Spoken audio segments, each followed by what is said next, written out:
बाळांनो, कालपर्यंत आपण काल आपण रेपसीड पाहिलं, मस्टर्ड पाहिलं, सनफ्लावर, सॅफ्लॉवर हे जे क्रॉप आहेत ज्यावर आपलं कदाचित लक्ष जात नाही. जेवढं आपलं लक्ष जायला पाहिजे या क्रॉपवरती तेवढं जात नाही.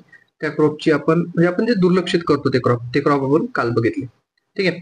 तर आज आपण काही महत्वाचे क्रॉप बघणार आहोत. तसे आपण आज 2 क्रॉपचं टार्गेट ठेवलेलं आहे. ते 2 क्रॉप आपण बघणार आहोत आणि अत्यंत महत्वाचे क्रॉप आहे. परीक्षेच्या दृष्टिकोनातून याच्यातले काही काय काय महत्वाचे पॉइंट आहे ते आपण बघणार आहोत. ठीक आहे. तर सर्वात आधीच फर्स्ट क्लास आपलं चालू करताना आपण ग्राउंडनटपासून सुरू करूया. ठीक आहे. तर ग्राउंडनट हे क्रॉप आपण पहिले घेऊ. ठीक आहे. या ग्राउंडनट मध्ये कोणकोणत्या गोष्टी महत्वाच्या आहेत, कारण की ग्राउंडनट तसं जर आपण पुस्तकात वाचत गेलो तर खूप लेंथी चॅप्टर येते ग्राउंडनटचं, पण आपण इथं शॉर्ट आणि कन्साइज मध्ये कशा प्रकारे केलं हे बघूया. ठीक आहे. सर्वात आधी ग्राउंडनटचं जे नाव आहे, ठीक आहे, बॉटनिकल नेम आहे आर्चिस हायपोजिया, हे सर्वात महत्वाचं आहे. यानंतर याचे जे 2 आपण टाईप पाळतो म्हणजे बंची आणि स्प्रेडिंगचे, ठीक आहे, ते पण त्याचे पण नाव आपण आठवण ठेवणं आवश्यक आहे. पण जनरली कृषी विद्यापीठाचा जर विचार केला तर हे नाव विचारू शकते, आर्चिस हायपोजिया. ठीक आहे. याची फॅमिली आपल्या सर्वांना माहिती आहे, येणार नाही परीक्षेत. पण याचं जे ऑइल पर्सेंटेज आहे हे खूप महत्वाचं आहे. ऑइल पर्सेंट किती आहे ग्राउंडनट मध्ये, कारण की ग्राउंडनट हे मुख्य तेलबिया वर्गीय म्हणजे ऑइल सीड क्रॉप आहे. ठीक आहे. तर याचं ऑइल पर्सेंटेज किती आहे, 45% याच्यामध्ये ऑइल आहे. प्रोटीन किती आहे, 26%. ठीक आहे. प्रोटीन किती आहे, 26%. तुम्ही याला असं पण आठवण ठेवू शकता की 25-45, लाईक थोडा डिफरन्स येते पण आठवण ठेवायला मदत जाते. 25-45, 25-45 काय आहे, प्रोटीन आणि ऑइल आहे. लाईक पीओ 25-45, पीओ 25-45 असं तुम्ही आठवण ठेवू शकता. ठीक आहे. याचं ओरिजिन हे पण सुद्धा महत्वाचा पॉईंट आहे. कुठे आहे, ब्राझीलला याचा ओरिजिन झालेला आहे. ठीक आहे. त्यानंतर याच्यामध्ये ऑइल केक जे आहे याच्यामध्ये किती पर्सेंट नायट्रोजन असते, किती असते, 7 ते 8% नायट्रोजन असते. सर्वात जास्त एरिया कुठं आहे, तर कुठे आहे, इंडियामध्ये याचा सर्वात जास्त एरिया आपल्याला दिसते. परंतु प्रोडक्शनचा जर विचार केला आपण तर आर्चिस हायपोजियाचं म्हणजेच ग्राउंडनटचं सर्वात जास्त प्रोडक्शन कुठे दिसते आपल्याला, चायनामध्ये आपल्याला दिसून येते. आता हे झाला वर्ल्डचा विषय. जर आपण इंडियाचा विचार जर केला तर सर्वात जास्त एरिया आपल्याला आंध्र प्रदेशमध्ये दिसते. हे प्रश्न महत्वाचा आहे की सर्वात जास्त ग्राउंडनटचा एरिया कुठं आहे, तर कुठं आहे, आंध्र प्रदेशला आपल्याला दिसते. परंतु प्रोडक्शन गुजरातमध्ये आणि प्रोडक्टिव्हिटी हे तमिळनाडूमध्ये दिसते. ठीक आहे. याच्यामध्ये तुम्हाला तिन्ही राज्य आठवण ठेवण्याची आवश्यकता आहे. कोणतं एरियामध्ये, area Andhra Pradesh, production Gujarat, productivity Tamil Nadu. Okay. यानंतर याचे आपण 2 टाईप मध्ये डिवायडेशन करतो, एक इरेक्ट आणि बंची टाईप आणि एक स्प्रेडिंग टाईप. तर आपल्याला तर माहिती आहे नाव काय आपल्या ग्राउंडनटचा, आर्चिस हायपोजिया. काय ते, फॅस्टिजिएटा. ठीक आहे. आणि स्प्रेडिंगचं कोणतं नाव आहे ते, प्रोइकुम्बेन्स हे स्प्रेडिंगचा आपला बॉटनिकल नेम आहे. त्यानंतर ही जी आहे सेल्फ पॉलिनेटेड आहे, C3 आहे, शॉर्ट डे प्लांट आहे, आपल्याला माहिती आहे. याच्या फ्रूटला काय म्हणतात, पॉड म्हणतात. त्याच्या फ्रूटला आपण पॉड म्हणतो आणि कर्नलला आपण नट म्हणत असतो. ठीक आहे. तसेच हे खरीप क्रॉप आहे. आता खरीप आणि रब्बी मध्ये आपल्याला कधी कधी कन्फ्युजन होते, कारण की आता जनरली ग्राउंडनट हे माझ्या भागामध्ये हे समर सीझन मध्ये घेतले जाते. ठीक आहे.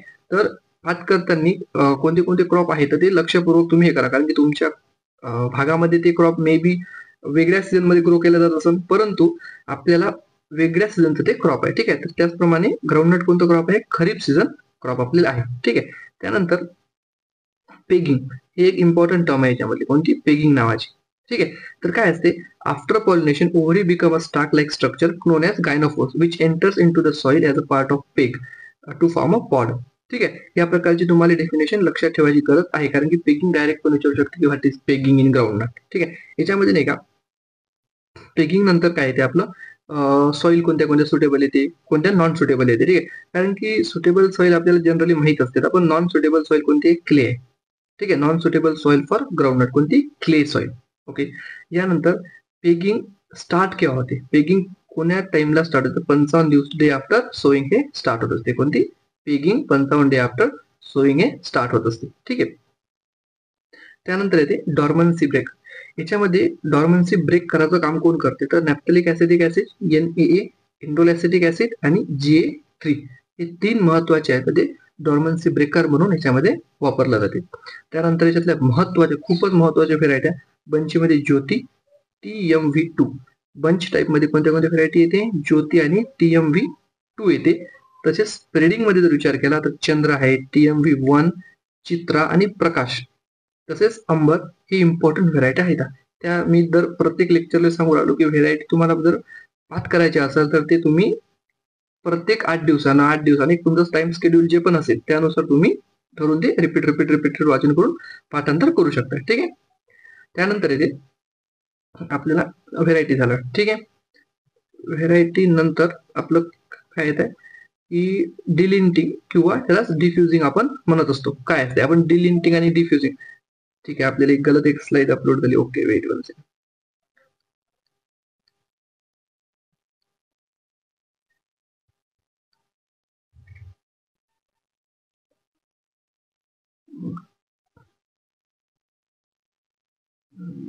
ठीक आहे. ओके. आता याच्यामध्ये जर सीड रेटचा विचार केला तर या क्रॉप मध्ये आपल्याला सीड रेट पेक्षा याची डेप्थ किती आपण ठेवतो हे इम्पॉर्टंट आहे. किती आहे? 5 सेंटीमीटरची आपण याची डेप्थ ठेवत असतो. परंतु सीड रेटचा जर विचार केला तर बंचीमध्ये किती आहे? 80 ते 100 kg पर हेक्टर याच्यामध्ये आपल्याला सीड रेट दिसून येते. तेच स्प्रेडिंग मध्ये 60 ते 80 किलो आपल्याला प्रति हेक्टर दिसून येते. याच्यामध्ये आपण नायट्रोजन जे टाकत असतो ते मेनली कोण्या फॉर्म मध्ये टाकतो? कोणतं खत टाकतो? अमोनियम सल्फेट टाकतो. ठीक आहे. आणि फॉस्फरस जर विचार केला सिंगल सुपर फॉस्फेटचा आपण याच्यामध्ये जास्तीत जास्त उपयोग करत असतो. ठीक आहे. हे डायरेक्ट प्रश्न येतात की excellent source of nitrogen in groundnut, तर कोणता आहे? Ammonium sulphate. तसंच हे सुपर फॉस्फेट आपण पोटॅशियम वापरतो. ठीक आहे. त्यानंतर येते पॉपिंग. पॉपिंग म्हणजे काय आहे की पॉट विदाउट कर्नल्स, म्हणजेच कर्नल असते त्याच्या म्हणजे पॉट जे असते त्याच्यामध्ये कर्नल बनतच नाही. ठीक आहे. कशामुळे बनत नाही? कारण कॅल्शियम डेफिशियन्सी असल्यामुळे ते बनत नाही. त्या स्टेजला काय म्हणतो आपण? पॉपिंग म्हणतो. ठीक आहे. त्याच्यानंतर याच्यामध्ये नाही का अल्फा टॉक्सिन नावाचे एक कंटेंट प्रेझेंट असते. ते कशाने होते? अस्पेरगिलस फॅल्विस हे फंगी ग्राउंडनट सोबत असल्यामुळे त्याच्यामध्ये अल्फा टॉक्सिन हे जनरेट होते. त्यामुळे कर्नल कसं होते? बिटर होते आणि त्याच्यामुळे कॅन्सर सुद्धा होऊ शकते. आणि जर आपल्याला हे होऊ द्यायचं नसेल तर कर्नलला आपल्याला 8% मॉइश्चर लेवल पर्यंत ठेवावं लागते स्टोरेजच्या वेळेस. ठीक आहे. त्यावेळेस आपण अल्फा टॉक्सिन त्याच्यामध्ये म्हणजे अल्फा अस्पेरगिलस फॅल्विस हे फंगी त्याच्यामध्ये होण्यापासून वाचवू शकतो आणि अल्फा टॉक्सिनचं प्रमाण तिथं बनणार नाही. ठीक आहे. तर bitter kernel in groundnut due to हे प्रश्न येऊ शकतो की bitter kernel in groundnut due to, तर काय आहे ते? आपल्या अस्पेरगिलस फॅल्विस मुळे ते होऊ शकते. ठीक आहे. किंवा याचा आणखीन एक ऑप्शन आपण बोलू शकतो की अल्फा टॉक्सिन मुळे ते होऊ शकते. ठीक आहे. AF. ठीक आहे. त्यानंतर आपण याची फिजिओलॉजिकल डिसऑर्डर पाहूया. फिजिओलॉजिकल डिसऑर्डर सुद्धा तिकडलंच गेले. ठीक आहे. एवढी आपल्याला ग्राउंडनटची माहिती सफिशियंट आहे. ठीक आहे. आणखीन जर काही ग्राउंडनटची माहिती जर असेल तर मी नेक्स्ट व्हिडिओमध्ये तुम्हाला सांगणार आहे. ओके. तर आता याच्यानंतर आपण दुसरं क्रॉप बघूया आजचं, ते म्हणजे सिसॅमम. ओके. तर सिसॅमम हे सुद्धा एक तीळ म्हणजे तेलवर्गीयच आपलं क्रॉप आहे. सिसॅममचं सर्वात आधी सिसॅमम इंडिकम सगळ्यात सोपी नाव आहे, कुठंच येणार नाही कारण की त्या नावातच त्याचं बॉटनिकल नाव आपल्या कॉमन नेम मध्ये. ठीक आहे. पण त्याला क्वीन ऑफ ऑइल सीड सुद्धा म्हणलं जाते. हे इम्पॉर्टंट आहे की क्वीन ऑफ ऑइल सीड कृषी विद्यापीठाचा फेवरेट क्वेश्चन असू शकतो, जे आपल्याला एक काहीतरी विशेष नाव दिलेले आहे त्या क्रॉपला, ते सुद्धा याच्यामध्ये विचारण्याचे दाट चान्सेस आहेत. ठीक आहे. त्याच्यावर सुद्धा आपण एक लेक्चर घेऊया, म्हणजे जे जे काही इम्पॉर्टंट क्रॉप आहेत आणि त्याचे इम्पॉर्टंट नेम आहेत. ठीक आहे. ते आपण एका लेक्चरमध्ये घेऊया. ठीक आहे. तर सिसॅममचं जे फॅमिली येते ते कोणती येते? पेडेलियाची येते. पेडेलियाची फॅमिली कोणाची येते? सिसॅममची येते. याचा क्रोमोझोम नंबर किती आहे? 26 आहे. त्याच्यामध्ये ऑइल कंटेंट हे सगळ्यात ओरिजिन पेक्षा सुद्धा हे महत्वाचं आहे आणि हे सुद्धा क्लोरेस्ट्रॉल फ्री ऑइल आहे. याच्या आधी पण आपण एक क्रॉप बघितलं, ते सुद्धा क्लोरेस्ट्रॉल फ्री ऑइल होतं. त्याच्यामध्ये ते कोणतं होतं हे कमेंट करून सांगा. ठीक आहे. तर सिसॅममचं ऑइल पर्सेंटेज किती येत आहे? 50% यामध्ये ऑइल आहे. आणि याचं प्रोटीन कंटेंट किती येतं? की ते 18 ते 20% याच्यामध्ये प्रोटीन आपल्याला दिसून येते. माझ्यानुसार प्रोटीन पेक्षा सुद्धा आपल्याला ऑइल कंटेंट मुखपाठ असणे आवश्यक आहे. प्रोटीन कंटेंट याच्यातलं थोडं इम्पॉर्टंट नाही. ठीक आहे. याच्यामध्ये एक ऍसिड प्रेझेंट असते, कंटेंट असते. कोणतं असते? लिनोलिक ऍसिड याच्यामध्ये प्रेझेंट असते. आपण याला इन्फ्लोरन्सला रेसिम म्हणतो. काय म्हणतो आपण? इन्फ्लोरन्सला रेसिम म्हणतो. आणि फ्रूटला काय म्हणतो आपण? कॅप्सूल सुद्धा म्हणतो. याचं लार्जेस्ट प्रोडक्शन भारतामध्ये होते, त्यामुळे हे इम्पॉर्टंट क्रॉप आहे. ठीक आहे. आपल्याला सीड रेट एवढं महत्वाचं नाही, डेप्थ पण आपल्याला एवढी महत्वाची नाही, पण व्हेरायटी याच्या महत्वाची आहे. कोणत्या कोणत्या व्हेरायटी आहे? प्रगती आहे, Padma, AK-4, Tapi, Madhavi, Gauri, RT 46, TC 25, Pratap आणि चंदन हे महत्वाचे व्हेरायटी आहे. याच्यामध्ये पण जर आणखीन जर इम्पॉर्टंट व्हेरायटी जर आपल्याला बघायच्या असेल तर ते म्हणजे प्रगती. आपण एक मुखपाठ करू शकतो. प्रगती झालं, प्रताप, चंदन, तापी. जे नाव आहे ना, इम्पॉर्टंट नाव असतात ना, ते नाव आपल्याला करावंच लागते, कारण की ते नाव विचारण्याचे चान्सेस जास्त असते. ठीक आहे. आणि आजचा शेवटचा पॉईंट म्हणजे याच्यामध्ये सीड कोणतं केमिकल कंटेन करते. ठीक आहे. सिसामोलिन कंटेन याच्यामध्ये असते, सिमॅसिन असते, फिनोरेझिनॉल असते आणि लॅरिसेरिसिनॉल असते याच्यामध्ये असते. आणि त्यापैकी सिसामोलिन आणि सिसॅमिन हे काय अँटी ऑक्सिडंट म्हणून सुद्धा वापरलं जाते. तर आज आपण 2 महत्वाचे क्रॉप बघितले. एक बघितलं ग्राउंडनट. ठीक आहे. ग्राउंडनट मध्ये आपण इम्पॉर्टंट पॉईंट पाहिले. त्यानंतर आपण बघितलं की सिसॅमम मध्ये सुद्धा काय काय गोष्टी इम्पॉर्टंट आहेत, आपण त्याच्यावरच फोकस केला. या सिरीज मध्ये आपण समजण्यापेक्षा पाठांतर कोणती गोष्ट करायची आहे, कारण की आता काही 1-2 महिनेच राहिलेले आहे आपल्या परीक्षेला. ठीक आहे. कोणीही वेळेस कृषी विद्यापीठाची पण भरती येऊ शकते, MCR ची पण येऊ शकते.